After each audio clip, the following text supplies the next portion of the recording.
So years ago, one of the hottest topics online was the downfall of YouTube titan Lilly Singh. Lily is quite literally one of the most successful OG YouTubers from that era. You could almost call her like a female Fousey tube, only without the continuous crash outs and rises. Oops. You wanna have some fun tonight, babe? Honestly, her worst defense from the start has always been being kinda cringe. Some people say I look like Sean Paul, some people say I look like Lil Wayne. Young Moolah, baby. And really obsessed with her identity politics. You know, brown girls in particular seem to be a species of their own, don't they? I'm sure at least once in his life, every brown guy has asked, what the hell is going through the mind of that brown girl? Even from the very start, her content was always driven by the fact that she was Indian, often making skits and videos revolving around Indian stereotypes and tropes. This is why I also relate her to Fousey, because his early content was about being Arabic, and the common themes that are displayed in a family of that culture.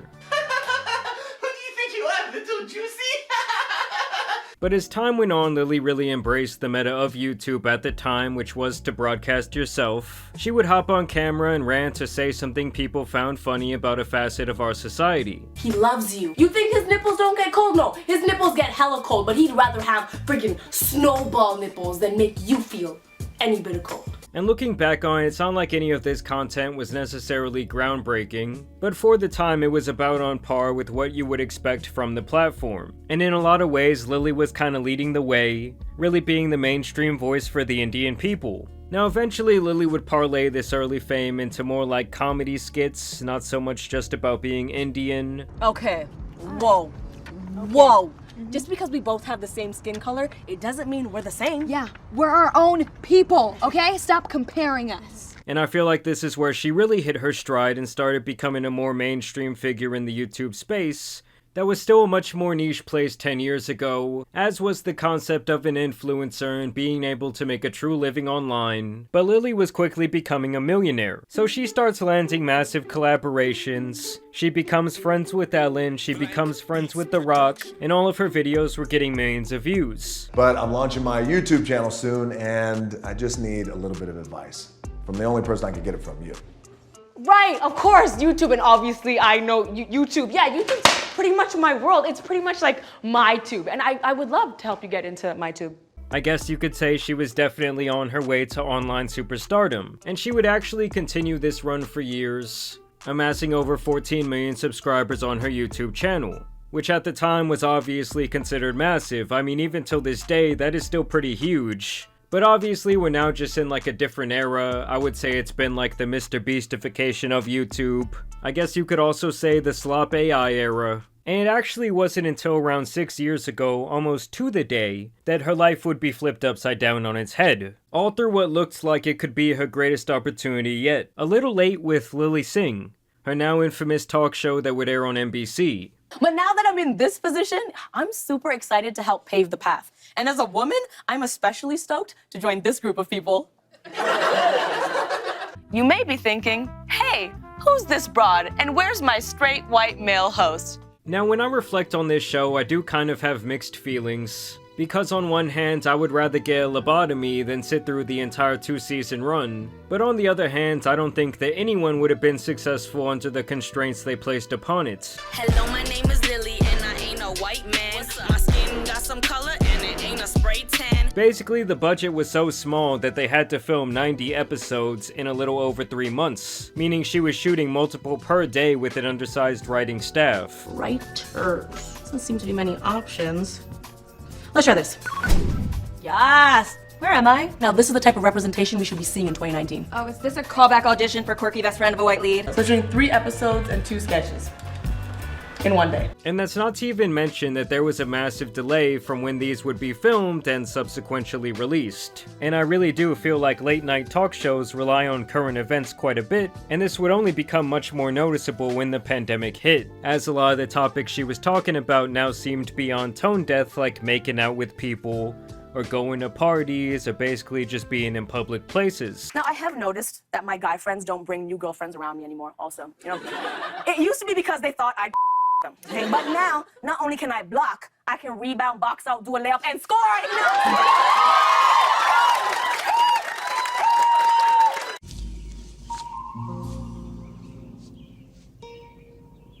What the fuck is this piece of shit?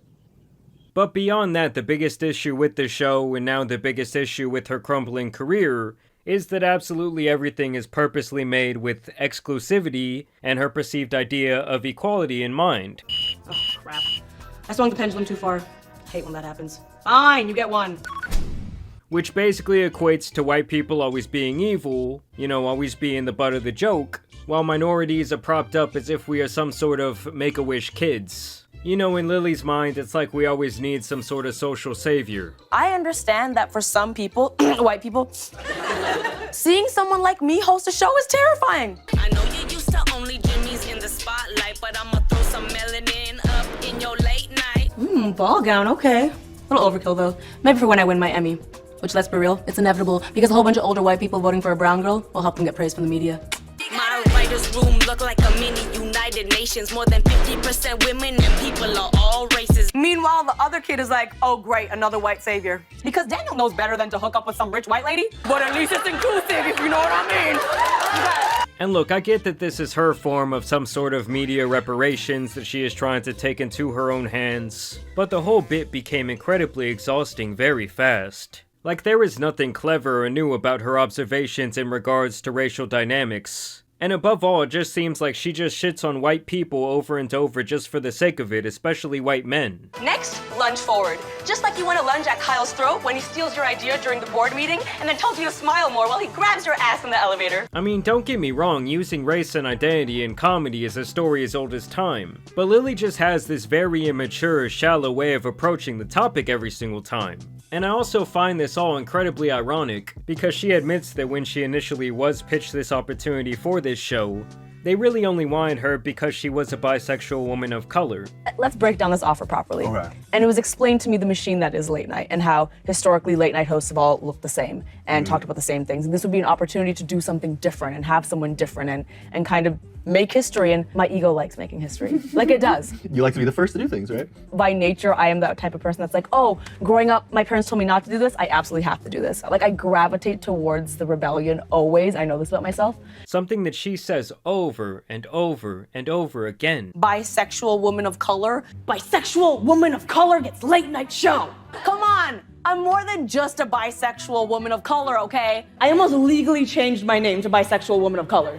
But now, thanks to me, your kids will grow up to be bisexual women of color talk show hosts. It's almost like when someone's trying to be in on the joke, when in reality they don't realize how hilariously ironic it is. And I think that she is incapable of doing so because her ego is so big. Now, needless to say, this show was a massive failure. The viewership was declining by the episode. And after 2 seasons, they eventually canned her and her diversity justice crew.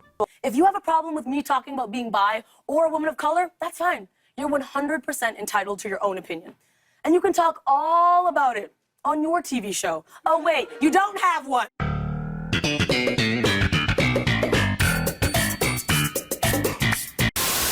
And even beyond the issues with the actual content, I feel like her voice was often so grating. And hearing her go on these long monologues time and time again just killed my brain cells. And honestly, most of the time it seemed like she was just trying way too hard to be funny or relatable. I'm so single that sometimes I ghost myself just to feel any type of emotion. No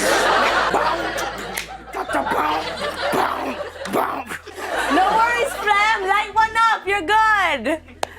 And overall, I feel like this was an opportunity that was handed to Lily prematurely because she did really check off the right boxes, and was also popping enough on YouTube with the right certain target demographic for them to take a swing at it. If you're wondering why I've been chosen to host this show, it's because television is dying and the internet is thriving. But Jesus Christ, did they strike out. Here comes the pitch. Strike 3, and he knew it. Didn't even get the bat off his shoulder. And sadly, this all really derailed her career, her mental health, and her public perception. And what would actually make matters much worse is that in the aftermath of this fallout, Lily would go on to do a TED Talk that was also incredibly cringe. I can't tell you how many times I forgot to wipe that chest hair off. A lot of times. But it was also here where we learn why Lily is so hell-bent on massaging her own ego through the guise of fame and success, and being quote-unquote groundbreaking. It actually all started from the moment she was born.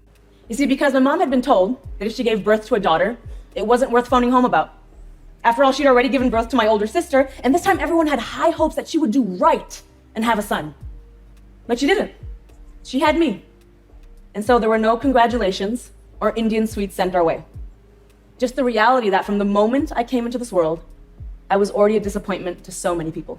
So from the start, she was destined to have an issue with the way she viewed herself and also her self-worth. It was literally ingrained in her that being born a woman was to be subservient to men. Obviously something that can create a massive issue with someone's self-image. He said that I had done what no one else could have done, and I had made the family name proud. Me, Lily, the baby born a girl.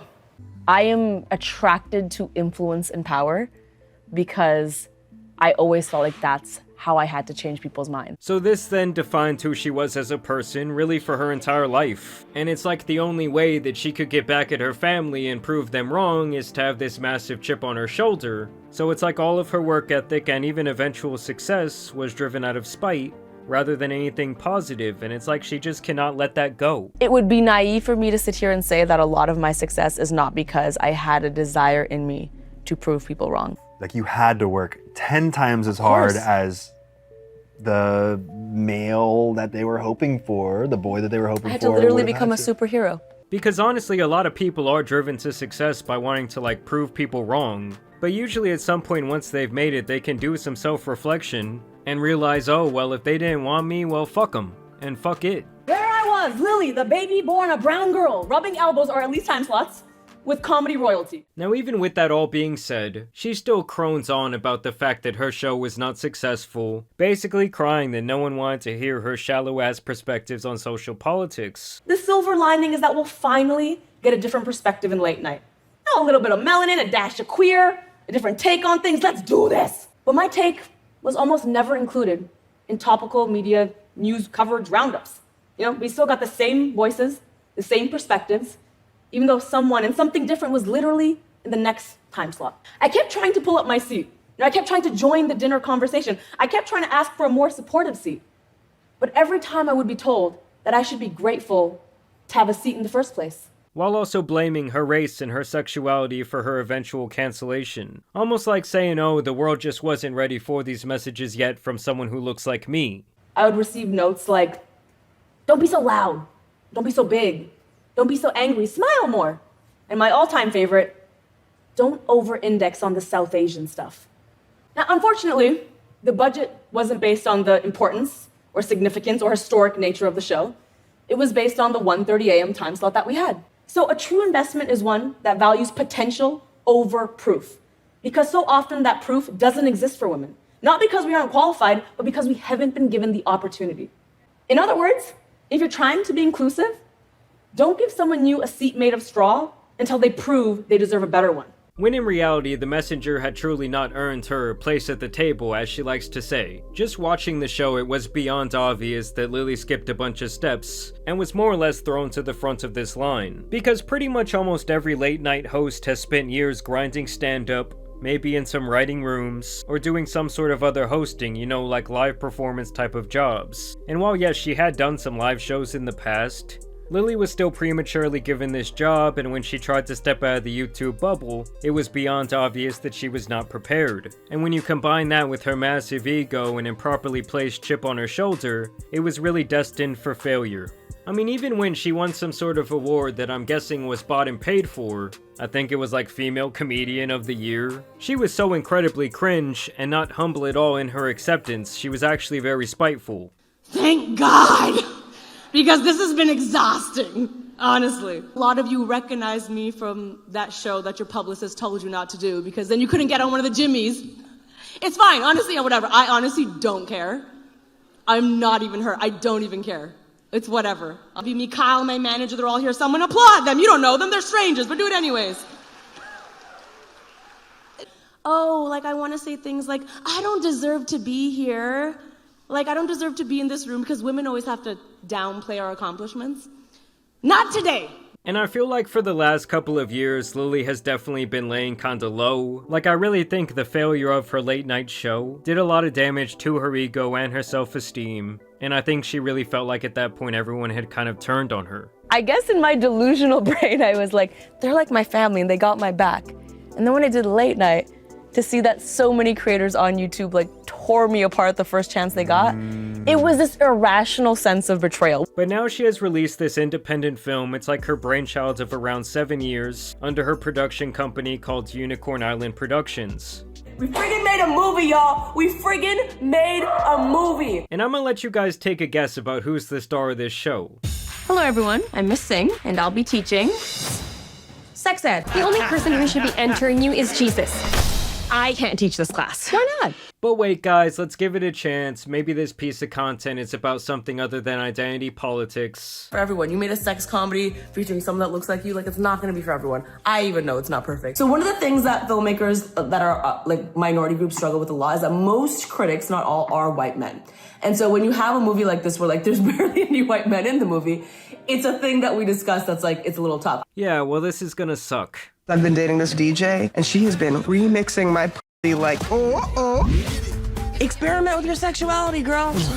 Are you my mommy? You wanna see my little baby wiener? She's in my diaper. The movie is called Doing It, where Lily stars as a 40-year-old virgin who has been assigned to teach sexual education. You're still a virgin? Shut up, Maya, that's weird. Now I won't lie to you guys, I have not watched this movie yet, but y'all let me know down in the comments if you do want me to do a separate review of it. Because honestly, it does seem pretty raunchy, like there was even some scenes from the trailer I could not include in this. Now, the last thing I really wanted to touch on here is that Lily, or perhaps her publicist, has from my perspective been buying views and comments on not only her videos, but also anywhere she has gone recently to do an interview. I mean, just look at this string of comments from her most recent video where she goes to her movie premiere and compare it to this interview she did, or even this interview she did, or that interview she did, or this piece of content she did, and the comments are all bots and not just normal stuff like those nasty things trying to lure you to nasty websites. They all just say completely irrelevant stuff, but it's always the same. Oh, this is a masterpiece,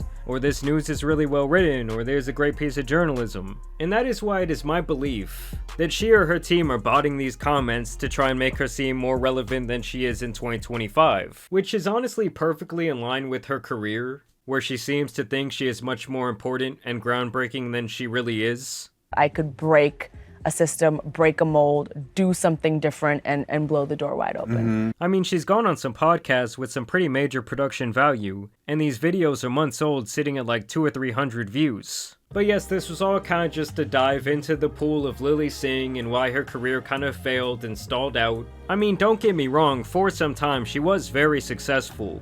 She did help pioneer and lay the ground of what YouTube would eventually become, and is at least part of the reason why some people have moved on and done decently well in the more mainstream space. But I do really think it's all a great lesson that sometimes what you think could be your greatest opportunity can actually totally derail your career and your life. So you really do have to be careful with what you say yes to, and I really think that you should never go all in on something just for the sake of making history, when in reality it really just all aided in a historical downfall. But either way, I want to know what you guys think about the career of Lily Singh down below. Were you a fan of her when you were a kid? Are you now like 30 years old with a family? Either way, I do want to thank you guys for watching today's video, dropping a like and subscribing. But as you guys know, it's been your boy the Tan Superman, covering that Tan Superwoman, and some other fallen off YouTubers out here need to be covered, so I'm out. Peace.